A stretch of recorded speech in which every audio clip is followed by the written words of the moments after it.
Hello बच्चों, तो आज हम लोग बात करने जाएंगे क्लास 10th का acid base and salt chapter. ठीक, तो केमिस्ट्री में आज के चैप्टर में सिर्फ एसिड रहेगा, बेस नेक्स्ट लेक्चर में आएगा एंड बाकी का जो चैप्टर बचा हुआ है वो थर्ड लेक्चर में हम लोग कंप्लीट कर देंगे। तो आज सिर्फ हम लोग एसिड के बारे में बात करेंगे, लेकिन उससे पहले इंट्रोडक्शन में हम लोग एसिड और बेस दोनों देख लेंगे। ठीक है, तो एसिड हम लोग किसे कहते हैं? एसिड हम उसे कहते हैं जो पहली बात तो खट्टा लगे टेस्ट करने में शोर हो, और अगर उसमें लिटमस पेपर हम लोग डालें तो वो ब्लू टू रेड बना दे। ठीक है, बेस क्या कहलाता है? बेस वो सब्सटेंस होते हैं जो बिटर इन टेस्ट हो और रेड लिटमस पेपर को टर्न कर दे ब्लू में। यानी इस अगर डिफाइन करना चाहे डेफिनेशन के फॉर्म में तो इस तरीके से हो जाएगा, acid are those compound those substance which taste sour and turns blue litmus paper to red. And we can define base as those compound which bitter in taste and turns red litmus into blue. Okay, now अभी हम लोग कैसे test करेंगे कि acid और base कौन सा है, क्योंकि एसिड और बेस एक दूसरे के अपोजिट होते हैं। और जैसे एक इंसान में अच्छाई होती है, ठीक है, तो उसके साथ बुराई भी होती है। अगर इंसान में अच्छा है तो वो अच्छा ही होगा, अच्छे काम करेगा तो वो अच्छा इंसान कहलाएगा, लेकिन अगर कोई इंसान बुरा काम करता है तो वो बुरा कहलाता है। ठीक है, कोई इंसान अगर अच्छे और बुरे दोनों काम करता है तो उसको न्यूट्रल भी कहते हैं। तो कुछ ऐसी चीजें होती हैं या ऐसे सिम्टम्स या कैरेक्टर्स होते हैं जिनको देख के आप बता सकते हैं कि कौन सी चीज एसिड है या कौन सी चीज बेसिक है। यानी कोई ऐसी चीजें आपको हेल्प करेंगी एसिड और बेस बताने में। तो दो सब्सटेंस विच इंडिकेट एसिड और बेस इज कॉल्ड इंडिकेटर्स। यानी इंडिकेटर क्या कहलाएंगे? वो सब्सटेंस कहलाएंगे जो हमें इंडिकेट करते हैं या डिफरेंशिएट करते हैं कि कौन एसिड है कौन बेस है। तो इंडिकेटर दो तरह के हो सकते हैं, एक नेचुरल हो सकता है, दूसरा आर्टिफिशियल हो सकता है। तो natural indicator are those indicators which are found in nature, यानी नेचर में हमें मिल जाते हैं। ठीक है, वो नेचुरली अवेलेबल होते हैं। और artificial indicator are those indicator which are made in laboratories, यानी मैन मेड होते हैं, इनको लेबोरेटरी में बनाया गया होता है। इसे कुछ एग्जांपल्स देख लेते हैं। पहला है litmus for natural indicator, turmeric, red cabbage. और एसिड और बेस के अंदर कैसा बिहेवियर होगा वो भी देख लेंगे। आर्टिफिशियल इंडिकेटर देख लो। आर्टिफिशियल इंडिकेटर्स दो तरीके के हैं जो हमें पढ़ने हैं, वो है फिनोल्फ्थालीन एंड मिथाइल ऑरेंज। ठीक, नाउ अब हम लोग इनके कैरेक्टर्स देख लेंगे कि एसिड में कैसा शो करते हैं और बेस में कैसा शो। अगर लिटमस की बात करें तो एसिड के अंदर वो क्या हो जाता है? रेड। बेस के अंदर क्या हो जाएगा? वो ब्लू। टर्मरिक की बात करें तो एसिड के अंदर येलो हो जाएगा। ठीक है, और बेस के जैसे ही कांटेक्ट में आता है तो उसे हम लोग उसका कलर हम लोग देखेंगे कि रेड हो जाएगा। इसका बहुत सिंपल एग्जांपल है कि बच्चे जब है ना सब्जी खाते हैं तो वो शर्ट पे भी गिरा देते हैं, तो शर्ट के ऊपर है ना टर्मरिक का दाग लग जाता है। तो जब उसको मम्मी धोने जाती है सोप के साथ, तो जब सोप जैसे ही कांटेक्ट में आता है उस स्पॉट के जो कॉज हुआ होता है टर्मरिक के थ्रू, ठीक है, तो वो पूरा का पूरा रेड कलर में चेंज हो जाता है। ठीक है, तो अब इसके बेसिस पे हम बता सकते हैं कि जो सोप का सोल्यूशन है वो किस नेचर का है, क्योंकि जब उसको हम लोगों ने टर्मरिक से कांटेक्ट में लाया तो वो रेड कलर का हो गया। तो इसका मतलब कौन से नेचर को बिलोंग करता है? वो बेसिक नेचर को बिलोंग करता है, यानी वो बेस है। ठीक है, तो यानी आपके घरों में जो सोप आता है ना वो बेस होता है। फिर उसके बाद रेड कैबेज। ठीक है, रेड कैबेज एक्चुअल में पर्पल कलर का होता है। अगर हम उसको एसिड के कांटेक्ट में लाएंगे तो वो रेड कलर का हो जाएगा, और अगर हमने उसको बेस के कांटेक्ट में लाया तो वो ग्रीन हो जाएगा। ठीक है, ग्रीन। और ज्यादा एक्सट्रीम बेसिक लाएंगे तो वो येलो भी कन्वर्ट हो सकता है। नाउ फिनोल्फ्थालीन की बात करें, एसिड के अंदर कलरलेस होता है, ठीक, नो कलर होगा। बेस के अंदर पिंक कलर का हो जाएगा। नाउ मिथाइल ऑरेंज की बात करें, एसिड के अंदर ये रेड हो जाएगा और बेस के अंदर ये येलो हो जाता है। वैसे बाय डिफॉल्ट अगर सॉलिड में है ये मिथाइल ऑरेंज, सॉलिड में है, एक्वस सॉल्यूशन में नहीं है या लिक्विड में डिसॉल्व नहीं है, तो ये वैसे ऑरेंज कलर का ही होता, वो येलो कलर का होता है, ठीक। लेकिन जब एक्वस सोल्यूशन बनाते हैं तो ऑरेंज कलर का हो जाता है, वैसे ऑरेंज कलर में भी मिलता है, ठीक है। नाउ हम लोग मूव करेंगे एसिड के बारे में। एसिड के बारे में हमने दो चीजें पहले ही जान ली थी कि पहला है एसिड जो है सोर इन टेस्ट होता है and it turns red blue litmus into red, ठीक है। तो एसिड को हम तीन तरीके से क्लासिफाई कर पाएंगे। फर्स्ट है on the basis of source, यानी कहां से वो हमें मिल रहा है। अगर वो लिविंग ऑर्गेनिज्म से मिल रहा है तो हम उसको ऑर्गेनिक एसिड कहेंगे, अगर वो नॉन लिविंग ऑर्गेनिज्म से हमें मिल रहा है तो हम उसको मिनरल एसिड कहेंगे। अगर तो हम लोग यहां लिख देते हैं ऑर्गेनिक एसिड किसे कहते हैं। Organic acid are those acid which source are living thing, ठीक है, living things। इनके सोर्स क्या होते हैं, लिविंग थिंग।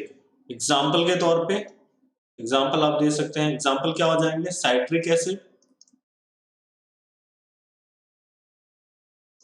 Formic acid. अब यहां देखो फॉर्मिक एसिड जो है ना वो एंड से निकलता है।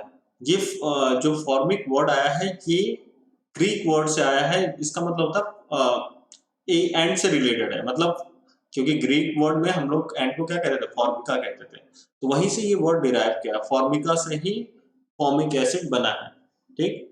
टोमेटो के अंदर क्या होता है, tartaric acid, oxalic acid, sorry oxalic acid, ठीक है। इस तरीके से घरों में बर्गर जो चाउमीन बनता है, ठीक है, घरों में भी कई सारे इस्तेमाल होते हैं, तो उसको हम लोग कहते हैं एसिटिक एसिड या फिर विनेगर, ठीक है, एसिटिक एसिड या विनेगर, ठीक, ये हो गया। नाउ मिनरल एसिड जिनके सोर्स नॉन लिविंग थिंग है, ठीक है, मतलब माउंटेन से मिल जाए, रॉक से मिल जाए, उन्हें हम लोग कहते हैं मिनरल एसिड, ठीक। तो इसके एग्जांपल्स हैं HCl, H2SO4, HNO3, ETC, इसमें बहुत सारे ETC। एक चीज आप याद रखिएगा जो बहुत ही इंपॉर्टेंट है, वो ये है कि ऑन जितने भी ऑर्गेनिक एसिड है ना वो वीक होते हैं। तो आप एक और पॉइंट ऐड कर सकते हैं यहाँ पे, all organic acid are weak acid, और मिनरल एसिड में एक पॉइंट ऐड कर सकते हैं, all mineral acid are strong acid, ठीक। नाउ एक्सेप्ट H2CO3 जो कि है कार्बोनिक एसिड। कार्बोनिक एसिड एकमात्र वीक एसिड है। ये वीक एसिड क्या होता है, स्ट्रॉन्ग एसिड क्या होता है, हम बताएंगे, ठीक है। नाउ हम लोग डिवाइड कर सकते हैं एसिड को on the basis of amount of water present in it. अगर हमने एसिड का सॉल्यूशन बनाया ना तो उसमें कितने अमाउंट में वाटर प्रेजेंट है उसके बेसिस पे भी हम डिफरेंशिएट करते हैं। तो जब वाटर ज्यादा अमाउंट में प्रेजेंट होता है तो हम उसको डाइल्यूट एसिड कहते हैं, और जब वाटर कम अमाउंट में प्रेजेंट होता है और एसिड ज्यादा अमाउंट में प्रेजेंट होता है तो उसको हम लोग कॉन्सेंट्रेटेड एसिड कहते हैं, ठीक है।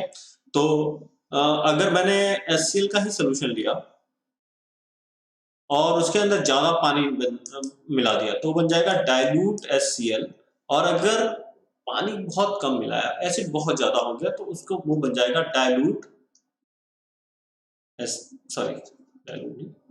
कंसंट्रेटेड, वो बन जाएगा कंसंट्रेटेड HCl, ठीक है। तो जिस एसिड में जिस भी अमाउंट में वाटर होगा उसके बेसिस पे ये डिवीजन है, ज्यादा डाल दोगे वाटर डाइल्यूट एसिड बन जाएगा, कम डाल दोगे कॉन्सेंट्रेटेड एसिड बन जाएगा, ठीक है। नाउ तीसरा जो डिवीजन है वो है on the basis of strength of acid.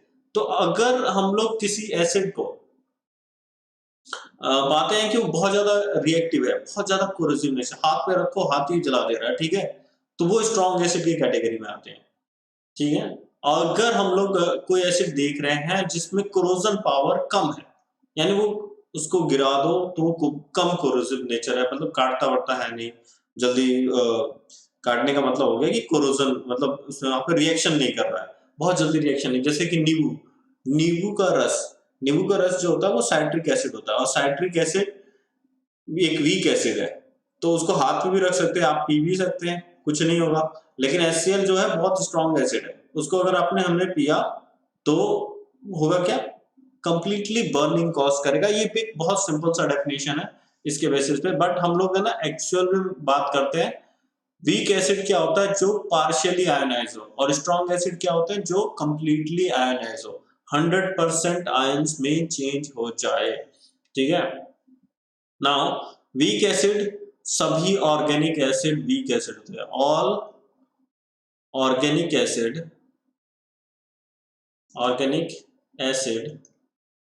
Are weak acid.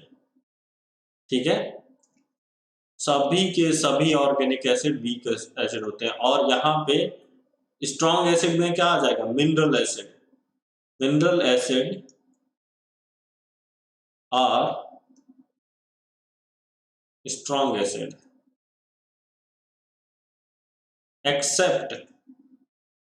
Exception है इसमें। ठीक है, except carbonic acid H2CO3। Carbonic acid कहाँ पाया जाता है, कोल्ड ड्रिंक्स के अंदर पाया जाता है। कोल्ड ड्रिंक के अंदर जो बर्निंग टेस्ट हल्का सा आता है ना, वो इसलिए आता है बिकॉज कार्बन डाइऑक्साइड उसके अंदर मिली होती है, और वो कार्बन डाइऑक्साइड वाटर के साथ मिलकर कार्बोनिक एसिड बनाती है। तो याद रहे, बहुत इंपॉर्टेंट है कार्बोनिक एसिड। कार्बोनिक एसिड कहाँ पाया जाता है, बेवरेज ड्रिंक के अंदर बहुत कॉमनली अवेलेबल होता है, कॉमनली मिल जाता है। ठीक है, इसके एग्जांपल आपको समझ। नाउ हम लोग मूव करेंगे physical properties of acid and chemical properties of acid. तो प्रॉपर्टीज मतलब होता है कि उसे कैरेक्टरिस्टिक्स कैसे हैं, तो दो तरह में हम लोग डिवीजन कर पाएंगे, एक फिजिकल प्रॉपर्टी, एक केमिकल प्रॉपर्टी। फिजिकल प्रॉपर्टी उसे कहते हैं जिसके अंदर है ना फिजिकल चेंजेस या फिजिकल हम लोग कैरेक्टरिस्टिक्स के बारे में बात करें। केमिकल प्रॉपर्टीज वो होती है कि जब केमिकली कैसे दूसरे सब्सटेंसेस के साथ रिएक्ट कर रहा है। तो पहला हमारे पास है फिजिकल प्रॉपर्टी में सोर इन टेस्ट। ठीक है, सोर इन टेस्ट। सेकेंड है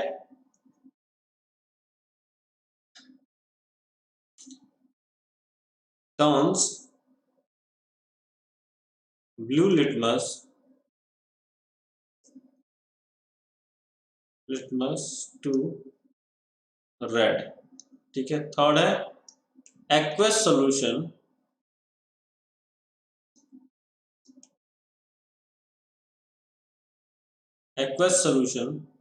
कंडक्ट इलेक्ट्रिसिटी, यानी इलेक्ट्रिसिटी को कंडक्ट करेगा। ठीक, 4 नाउ हम लोग बात फोर्थ है कोरोसिव इन नेचर, यानी ये तो कोरोसिव रहेगा इन नेचर।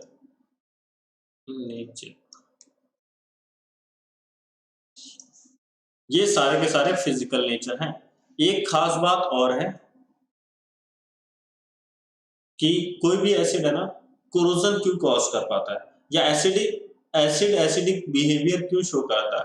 वो सिंपली इसलिए शो करता है क्योंकि जब भी हम उसको वाटर के अंदर डिसॉल्व करते हैं ना, तो वो वाटर के अंदर जैसे ही डिसॉल्व होता है तो आयंस के फॉर्म में फॉर्म कर लेता है। यानी whenever we dissolve HCl in water, तो ये बन जाएगा H positive and plus Cl negative.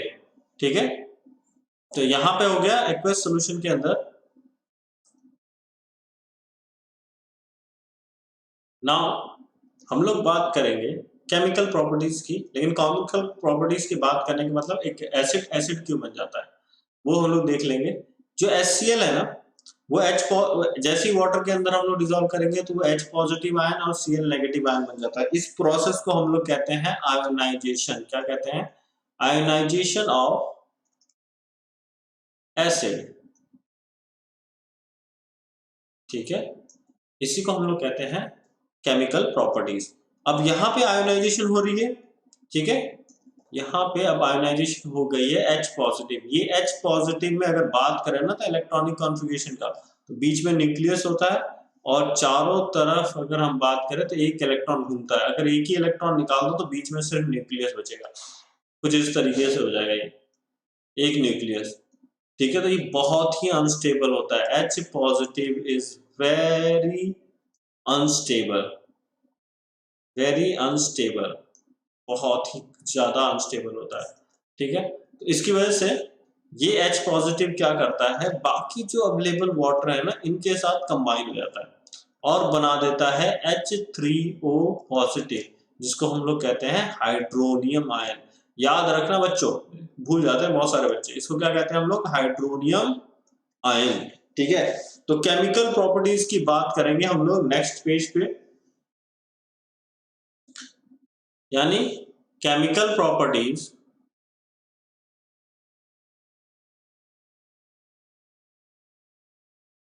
Of acid. ठीक है, पहली क्या प्रॉपर्टी है,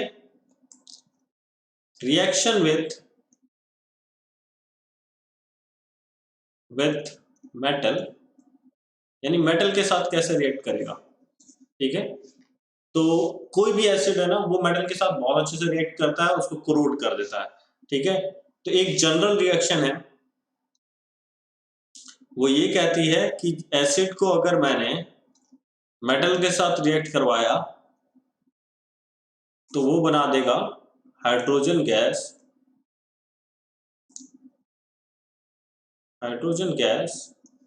प्लस सॉल्ट।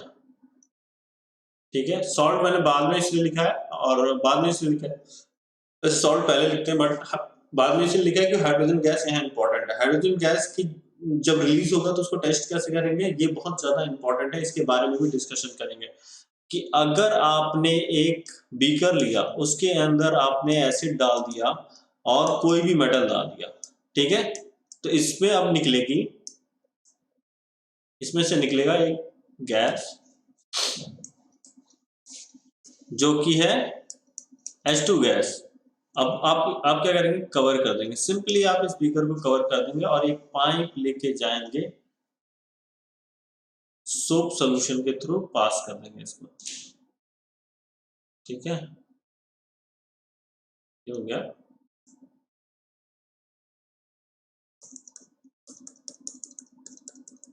इस सोप सॉल्यूशन से पास हो जाएगा तो इसमें से निकलने लगेंगे बबल्स, ठीक है, ये क्या है, bubbles trapping H2 gas, hydrogen gas को ट्रैप कर रखा है।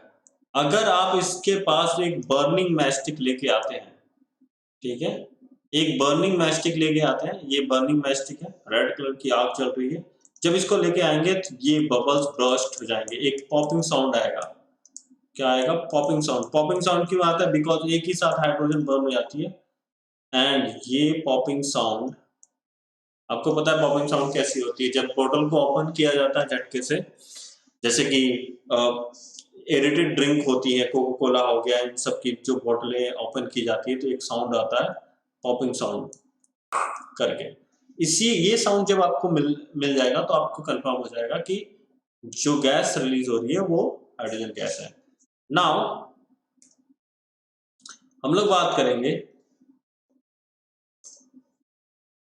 अब हम लोग बात करेंगे कई सारे मेटल के साथ, एसिड का मेटल के साथ रिएक्शन, HCl प्लस सोडियम के साथ रिएक्ट करेगा तो बहुत ही वाइब्रेस रिएक्शन होगी, वो फॉर्म कर देगा NaCl जो कि एक सॉल्ट है, और उसके साथ रिलीज होगी हाइड्रोजन गैस। ठीक है, now hydrogen gas gaseous form में होगी, लिबरेट कर जाएगी, और अगर सोप सॉल्यूशन से इस गैस को पास करेंगे और मैस्टिक लेके जाएंगे तो वो पॉपिंग साउंड शो करेगा।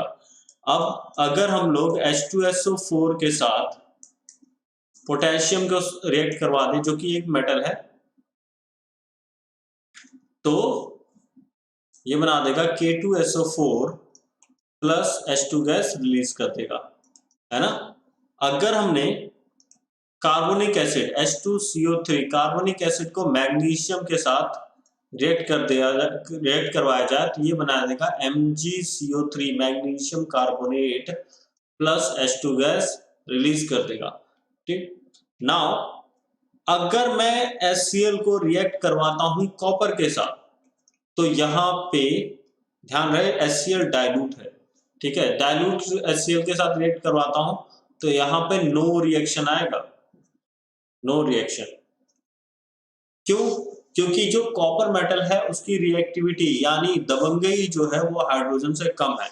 इस जगह पे देखा जाए इन सभी एग्जांपल्स में सोडियम की दबंगई ज्यादा है हाइड्रोजन से, इसीलिए इसने क्या कर दिया, इस हाइड्रोजन को लात मार के बाहर हटा दिया और क्लोरीन के साथ खुद इन्वॉल्व हो गया बॉन्ड फॉर्मेशन में। पोटेशियम ने क्या किया, अगेन यहाँ पे हाइड्रोजन को लात मार के बाहर निकाल दिया गया क्योंकि इसकी रिएक्टिविटी ज्यादा है, तो ये बन गया पोटेशियम सल्फेट। और यहाँ पे मैग्नीशियम अगेन इस हाइड्रोजन को हटाकर, क्योंकि मैग्नीशियम की रिएक्टिविटी ज्यादा है, ठीक है। जिंक हो गया, फिर लेड हो गया, आयरन हो गया, एल्यूमिनियम हो गया, ये सब की रिएक्टिविटी ज्यादा है हाइड्रोजन से, तो सब रिप्लेस कर देंगे इस हाइड्रोजन को। बट कॉपर नहीं कर पाएगा क्योंकि कॉपर की जो दबंगई है वो कम है इस हाइड्रोजन से, तो ये आएगा तो इसको रिप्लेस करने, बट रिप्लेस नहीं कर पाएगा। लेकिन हमने क्या किए, अपने 3-4 लोग इसके साथ भेज दिया, यानी मैन पावर इसके साथ भेज दिया, मतलब वैसे तो भेजेंगे नहीं बट हमने कंडीशन ऐसी बनाई कि ये स्ट्रांगली रिएक्ट करने लायक हो गया और फिर उसके बाद ये रिएक्ट करना, जैसे कॉन्सेंट्रेटेड HCl और को कॉपर के साथ रिएक्ट कराया, बस रिएक्ट ही नहीं करवाया, सिर्फ उसके साथ हीट भी किया। ये ट्रायंगल का मतलब होता है हीट करना, ठीक है। तो इस कॉपर ने क्या किया, इस कंडीशन में कॉपर को फेवर ज्यादा कर रही थी रिएक्शन के लिए, तो कॉपर ने क्या किया, आसानी से इसको हटा दिया और बना दिया कॉपर क्लोराइड CuCl2, ठीक है। एक और खास बात, इससे क्वेश्चन इस तरीके का पूछा जाता है, ये क्वेश्चन पूछते हैं व्हाई डज, ऐसे पूछेगा why does HCl do not react with copper. Simply आप आंसर कर देंगे copper is less reactive than hydrogen, that's why it does not react with HCl।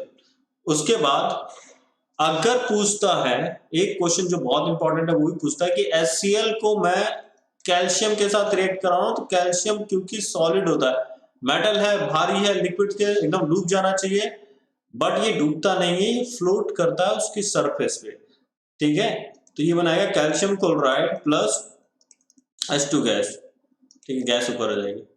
तो आपको बहुत एक अच्छा सवाल पूछता है कि why does calcium float on the surface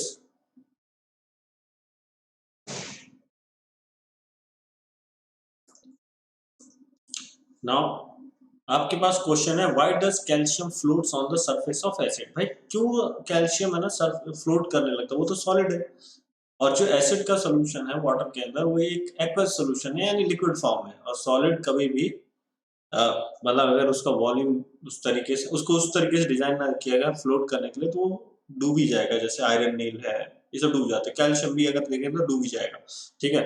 but ये फ्लोट क्यों करने लगता है, क्योंकि जब भी हम है ना एक बीकर के अंदर रिएक्ट करवाते हैं एसिड को, ये मान लो HCl है, ठीक है, और यहाँ पे कैल्शियम गिर गया व्हाइट कलर का,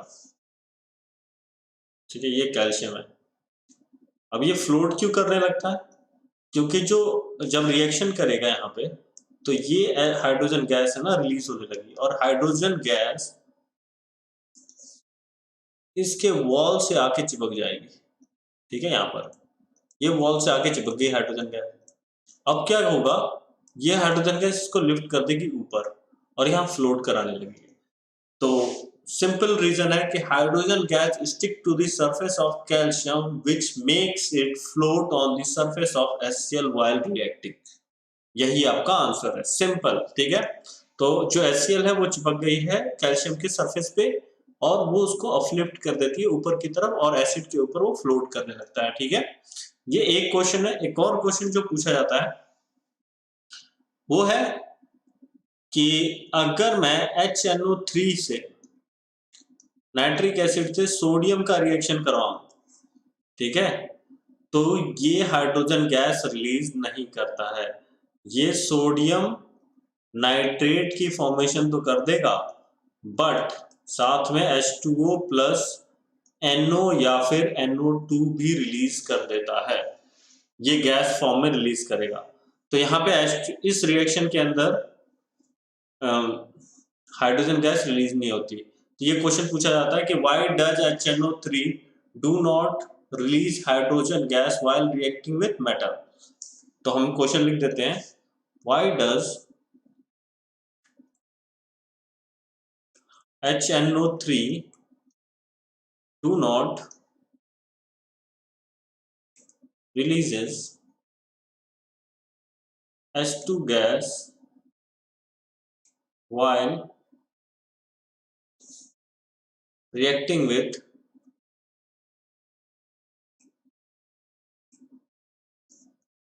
मेटल। मेटल के साथ रिएक्ट करने के साथ साथ नाइट्रिक एसिड कभी भी हाइड्रोजन गैस रिलीज नहीं करता, बिकॉज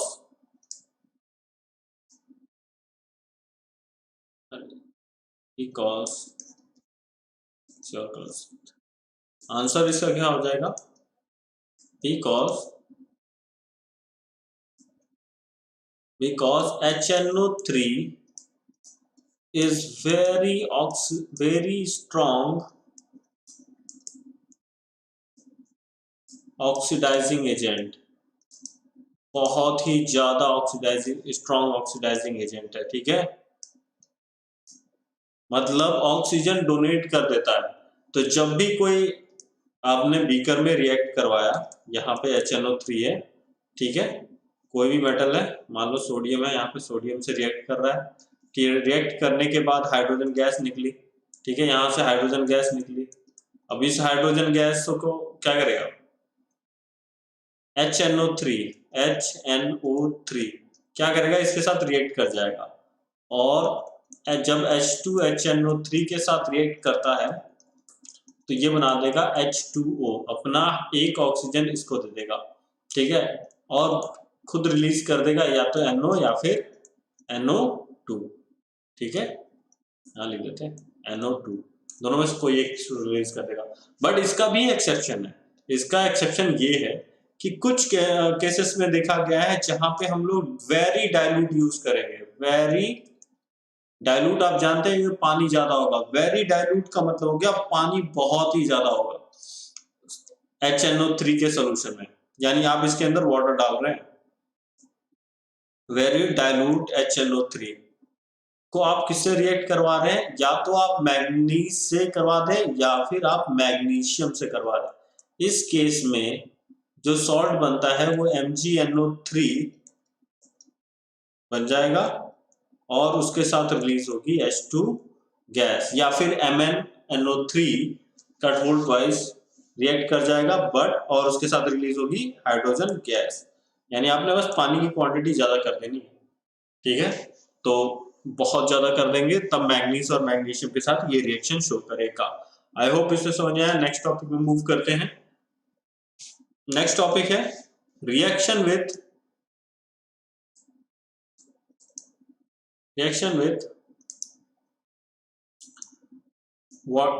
सॉल्ट, ठीक है, सॉल्ट के साथ कैसे, सॉरी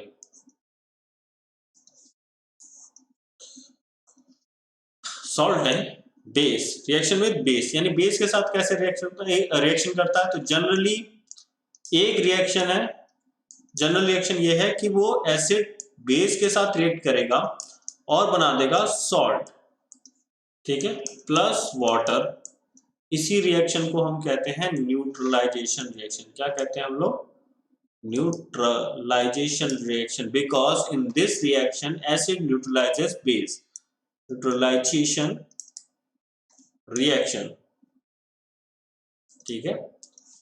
अब इसके कुछ एग्जांपल देख लेते हैं, जैसे कि HCl सोडियम हाइड्रोक्साइड जो कि एक बेस है, इसके साथ रिएक्ट कर देता है तो बना देगा NaCl प्लस H2O, ठीक है, ये हो गई।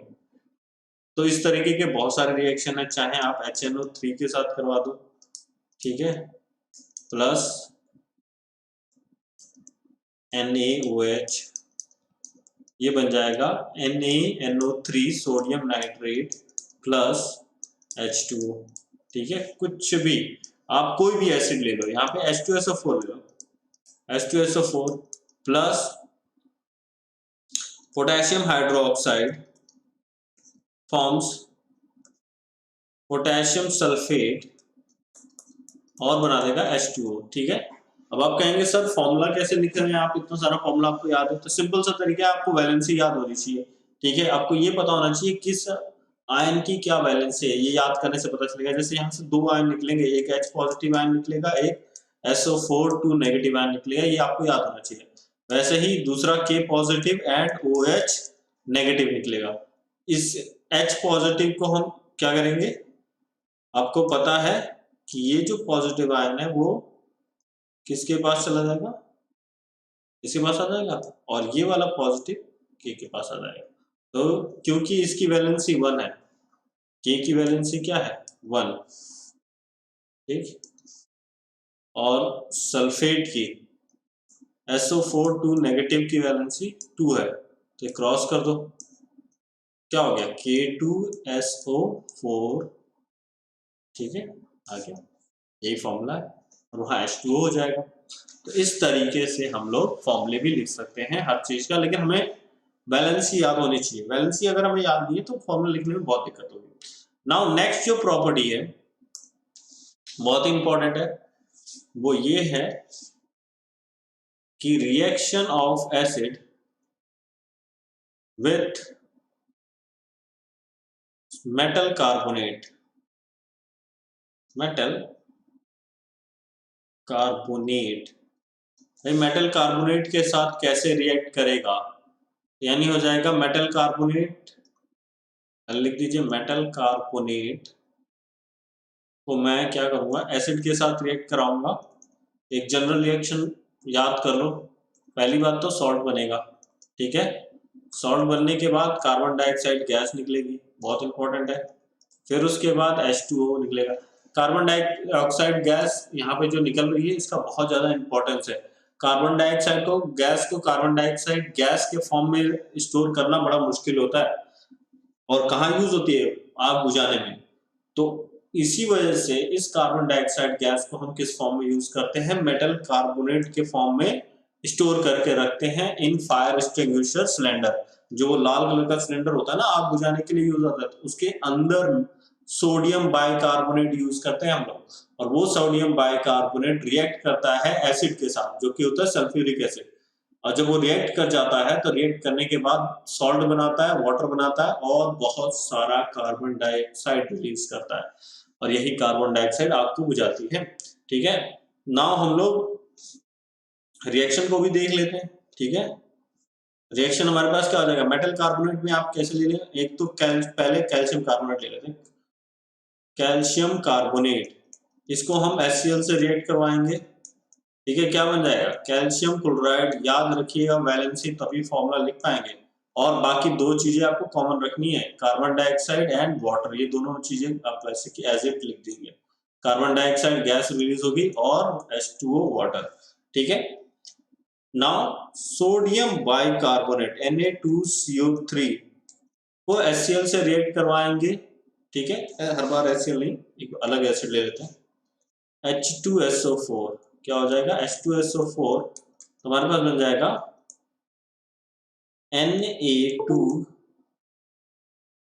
Na2SO4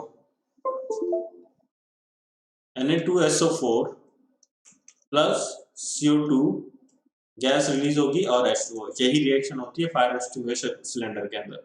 फिर उसके बाद सोडियम बाइकार्बोनेट में, यानी मेटल हाइड्रोजन कार्बोनेट, अब मेटल हाइड्रोजन कार्बोनेट के साथ रिएक्ट करवा रहे हैं, ये है सोडियम, इसका नाम हो जाएगा सोडियम हाइड्रोजन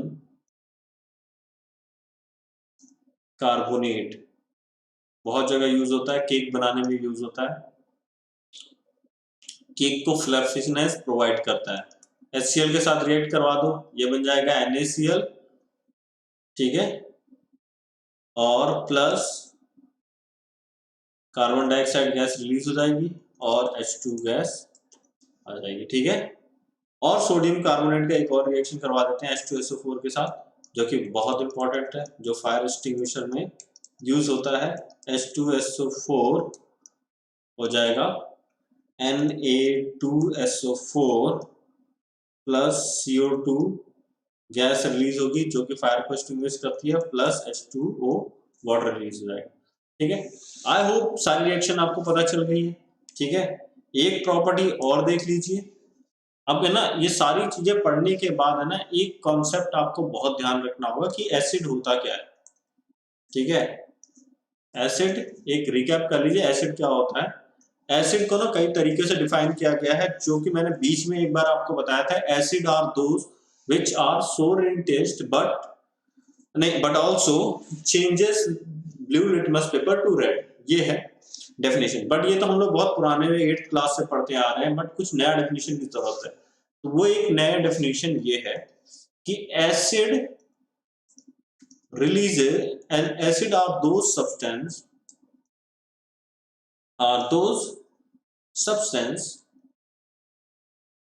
which releases